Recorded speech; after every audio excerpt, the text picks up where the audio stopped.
আপনি যদি চিন্তা করেন অবৈধ ইনকাম, চাঁদাবাজি, নিয়োগ, বদলি, টেন্ডারবাজি এই যে মন্দ কাজগুলো শেখ হাসিনার জামানাতে হতো, যে মন্দ কাজগুলো ইনুস জামানাতে হতো, সেই মন্দ কাজগুলো কি এখন হচ্ছে না? যদি হয় তাহলে কারা করছে? তাদের সংখ্যা কি অতীতের চেয়ে কম না বেশি? তাদের যন্ত্রণা অতীতের চেয়ে কম না বেশি? এটার উপরে এই সরকারের ভবিষ্যৎ নির্ভর করবে। তবে একটা বিষয় এখানে খুবই মর্মান্তিক। সেটি হলো অপকর্ম করার জন্য যে বিভিন্ন সিন্ডিকেট রয়েছে, সেই সিন্ডিকেটের যন্ত্রণায় মানুষের জীবন ত্রাহি ত্রাহি অবস্থা তৈরি হয়ে গেছে। এখন সেই যন্ত্রণাটা কোন পর্যায়ের তার একটু উদাহরণ আপনাদেরকে দেই।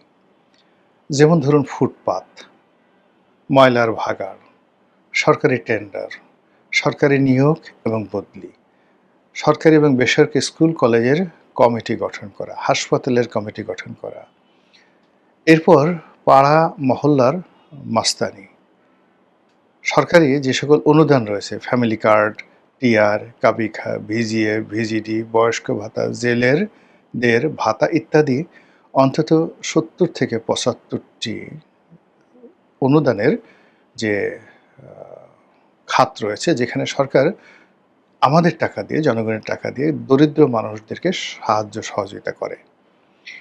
এই জায়গাগুলোতে অর্থাৎ মানে এই যে সরকারের ৭০-৭৫টি যে খাত রয়েছে, এখানে ভূমিহীনদের ভূমি দেওয়া, গৃহহীনদের গৃহ দেওয়া, অসহায় দুর্বল মানুষদেরকে পুনর্বাসন করা, অসংখ্য কাজ রয়েছে। সেই কাজগুলো গত ২ বছরে কতটুকু উন্নতি হয়েছে, কতটুকু অবনতি হয়েছে, কারা সুবিধাভোগী হয়েছে, কারা সুবিধা বঞ্চিত হয়েছে। তো এই জায়গাগুলোতে আপনি দেখবেন যে অতীতে যারা ব্যক্তিগতভাবে এই অপকর্মগুলো করেছেন আর সিন্ডিকেশনের মাধ্যমে করেছেন, খোলামেলাভাবে বলি, যেমন ধরুন শেখ হাসিনার জামানাতে শেখ পরিবারের একটা সিন্ডিকেশন ছিল। এখন শেখ পরিবারের মধ্যে কয়েকটি গ্রুপ, মাদারীপুর, শরীয়তপুরের একটা শেখ পরিবার গ্রুপ আছে, একটা মানে ডিস্টেন্স রিলেশন, সবগুলো আঙ্গুল ফুলে বটগাছ হয়ে গেছে।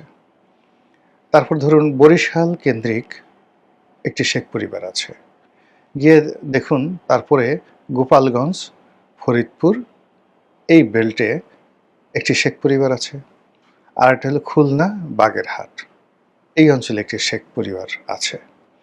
এরবারে তাদের কিছু ছিটে ফাটা আত্মীয় স্বজন নোয়াখালীতে আছে, চট্টগ্রাম আছে। যেমন ওই যে যুবলীগের ওমর ফারুক চৌধুরীর কথা আপনাদের মনে আছে, তাদের বাড়ি কিন্তু চট্টগ্রামে, তাদের আত্মীয় হন।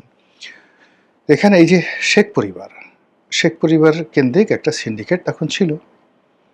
এই সিন্ডিকেটের বাইরে একটা ব্যবসায়িক সিন্ডিকেট, যেমন Salman F Rahman, Samit group, S Alam, তারপর শেষে ওই যে নজরুল ইসলাম মজুমদার এক্সিম ব্যাংকের, এরকম অন্ততপক্ষে ব্যবসায়িক সেক্টরে ৫০ থেকে ৬০টি সক্রিয় সিন্ডিকেট ছিল, যারা ব্যাংক থেকে টাকা নিত, প্রধানমন্ত্রীর সফর সঙ্গী হতো, বিভিন্ন সরকারি ক্রয় এবং কেনাকাটায় তারা অংশগ্রহণ করত, সরকারি বড় বড় জমি, প্লট, তারপরে শেষে আপনার বিভিন্ন ইন্ডাস্ট্রিয়াল প্লট, এই জিনিসগুলো নিয়ে হাজার হাজার কোটি টাকার বাণিজ্য তারা করেছে।